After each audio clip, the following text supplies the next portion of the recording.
आज हम लोग बात करेंगे बिहार एसएससी के द्वारा कुछ वैकेंसी निकाली गई है, इसके बारे में हम बात करेंगे। ये वैकेंसी के बारे में बात करेंगे। सबसे पहला कि इसकी योग्यता क्या है, क्वालिफिकेशन क्या होगा। इसके बाद हम बात करेंगे दूसरा कि इसमें उम्र सीमा क्या है, कब तक हम अप्लाई कर सकते हैं, इसका सिलेबस क्या है इत्यादि, इस सब के बारे में हम बात करेंगे आज की वीडियो में।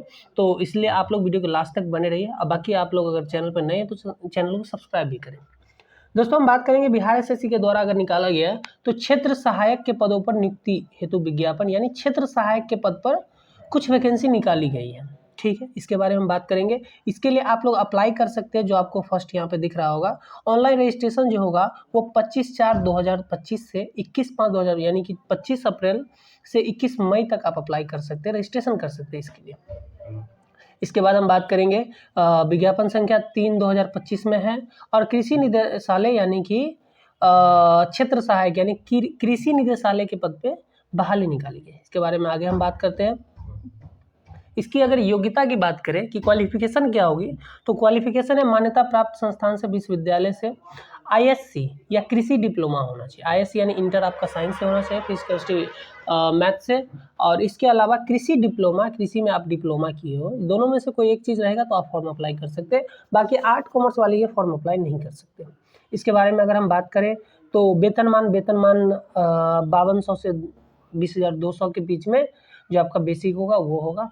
और ये क्षेत्र सहायक के पद पे आपकी वैकेंसी, पदनाम जो है क्षेत्र सहायक के पद पे आपकी वैकेंसी निकाली गई।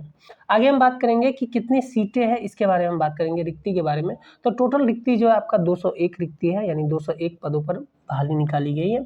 इसमें आपको जो सीट दिया गया है कि अनारक्षित के लिए, जनरल, ओबीसी, ईबीसी सबके लिए ये सीट दिया हुआ है। इसको आप एक बार रीड कर लेंगे। 201 पद जो है वो दिया हुआ है पुरुषों के लिए और 67 पद जो आरक्षित है वो लेडीज के लिए। इसके बाद स्वतंत्रता सेनानी के लिए 4 पद है, ये भी आप लोग देख लेंगे। आगे हम बात करते हैं उम्र सीमा की। अगर हम बात करें तो एज आपका जो है वो 1/8/2018 के 1/8/2024 के हिसाब से आपका उम्र मिनिमम 18 साल होना चाहिए। मैक्सिमम आपको मिनिमम आपकी जो है 18 वर्ष है सभी कोटियों के लिए। मैक्सिमम आपको कोटि वाइज अलग अलग है, जो कि आपको यहाँ देखने को मिल जाएंगे।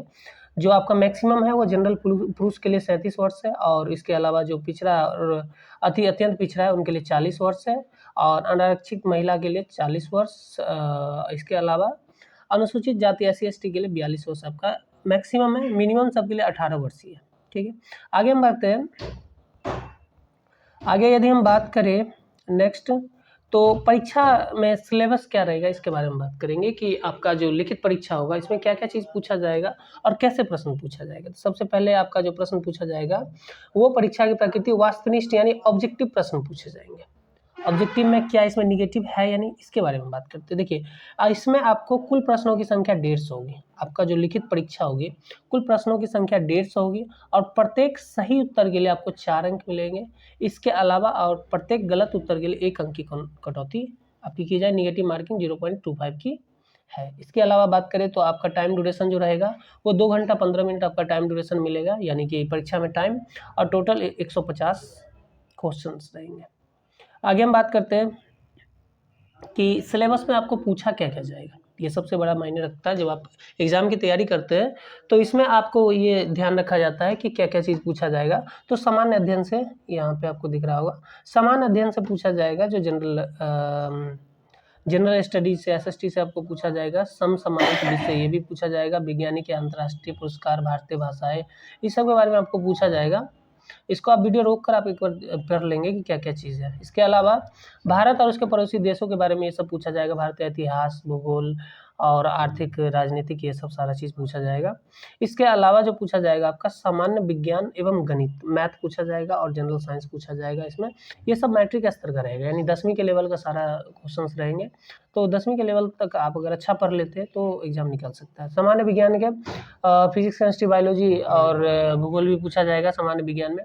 गणित में आपको पूछा जाएगा जो ये लिखा हुआ है, जो आपका जो चैप्टर है दशमलव, भिन्न संख्या, ये सब है, ये सब पूछा जाएगा। मानसिक क्षमता जांच यानी रीजनिंग। मार्क्स की बात करें तो 40% जो रहेगा जनरल के लिए, 36.5% जो रहेगा वो रहेगा आपका पिछड़ा वर्ग के लिए, और इत्यादि इसमें लिखा हुआ है। SC/ST के लिए या किसके लिए कितना क्वालिफाइंग मार्क्स है ये है। हालांकि क्वालिफाइंग मार्क्स कोई मायने नहीं रखता है, क्योंकि आपका वो जो कट ऑफ बनता है वो मायने रखता है। परीक्षा फी की बात करें तो 540 रुपये लगेगा जो जनरल OBC है उनके लिए।